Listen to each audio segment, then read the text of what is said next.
Season 3 of Gauntlet's been out for a while now, and there's some fun new cells to play with, and you guys have probably been wondering, where is the Fire Axe build? Well, we finally got the Fire Axe build done. I took some feedback from the community and am redoing this video with some updates and changes, so I hope you guys enjoy the build. Things to keep in mind about this build is you don't actually need full +6 fire for this build. You can get away with +1 or +3 fire. It will work, but probably not optimally, but it will work pretty good with any amount of fire cell in the build. So let's go ahead and jump down and take a look at the build really quick. For the weapon, we're using Existential Crisis, and we're going to be putting a +3 Catalyst and +3 fire cell on it. For the special, we're going to be using Grim Onslaught, and for the mod, we're going to be using the Overcharged Cylinder. And for the bond, we're going with the Edge of Dawn. This is going to give us +3 Cunning as well as a chance to double attack. For the Omni Cell, you can use either Iceborne or Bastion to counter the damage you're going to be taking from fire. Now, I think Bastion might be a little bit more damage overall because the shield slams hit pretty hard with this build, and it does still outpace the fire cell. But if you're not comfortable using Bastion, Iceborne is going to work perfectly fine. Now for the lantern, I'm using Skarn's Defiance as the base lantern. You can probably change this up. I think if you're using Bastion, you should be able to outpace the damage from fire without the help of Skarn's Defiance, but using Skarn's Defiance is going to also increase the damage you're going to be getting off Bastion. For the cell, we're going to be using the Catalyst cell.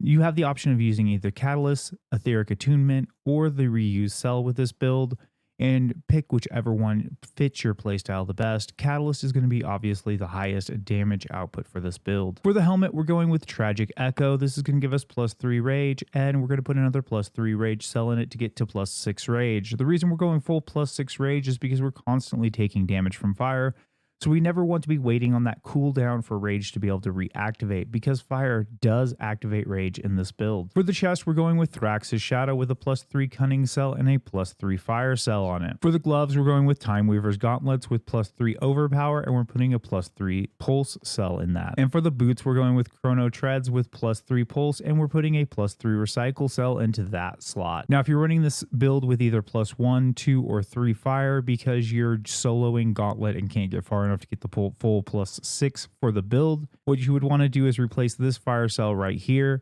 in the prismatic slot for a overpower cell to get to the full +6 overpower. Build still works perfectly fine. You're going to lose some attack speed overall, but you're still going to be triggering that constant 20% extra damage from the rage cell, which is the essential part of this build. Let's take a look at the tonic loadout. We're going to be going with the Blitz, Frenzy, and Ether Drive tonic, especially the Ether Drive tonic if you're going to be running the Bastion variation of this build. If you're not running the Bastion version of this build, you could easily switch out the Ether Drive tonic for a Stagger tonic to get more stagger hits in. For the perk breakdown, we've got +6 Catalyst giving us 60% more tonic effectiveness and duration, +6 Cunning for 10% critical strike chance and 30% more critical strike damage, +6 Fire to increase our attack speed by 20% and give us 30% more movement speed to help close the gaps on the behemoth. Now, every time you attack the behemoth with your weapon, you're going to be losing 5% of your maximum health, but we're going to be countering that with Iceborne and Bastion. +6 Pulse. Every 5th hit is going to be a guaranteed critical strike and increasing our critical strike damage by another 15%. Then we have +6 Rage. Once every 15 seconds when you take damage, you get a buff that causes you to do 20% more damage for 15 seconds.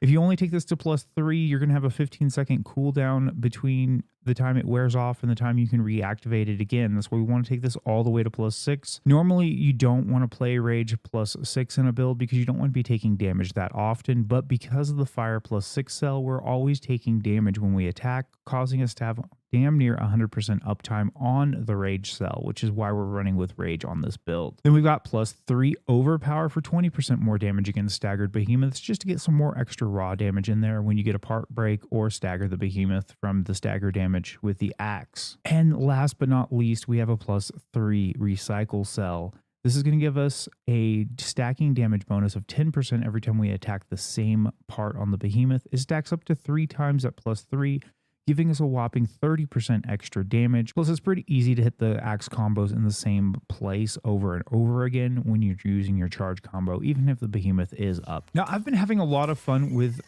various versions of this build that I've been working on, and I hope you guys get a chance to check it out. I'm really liking this build because you can get it to work with only +1 or 2 or 3 fire. You don't have to have the full +6 fire, but the more fire you have, the better, obviously, with this build. It's got a good balance of attack attack speed to damage, and it gets some of the biggest hits I've seen on Axe for just raw damage output for such a simple to put together build. All the cells in this build are pretty easy to obtain right now because recycle comes out of core drops and you only need +3 on the recycle. And since the fire cell only requires you to clear like one level of gauntlet to get the build up and running, this should be a pretty easy build to put together. And some things I would try to keep in mind with this build, it's ideal instead of opening up with your axe throw on this build to go in and do a just basic light attack or something on the behemoth to trigger fire before you get your first major axe throw off, so you have that rage activated for that first throw to optimize damage for that throw. It does a lot of good damage output and has a lot of good sustain. It's really well optimized, I think, for escalations 10 to 50 all the way up to heroic escalations, because it's got very good survivability while still having a lot of really good damage output. It's also a great build for the current modifiers in Gauntlet, so if you do get that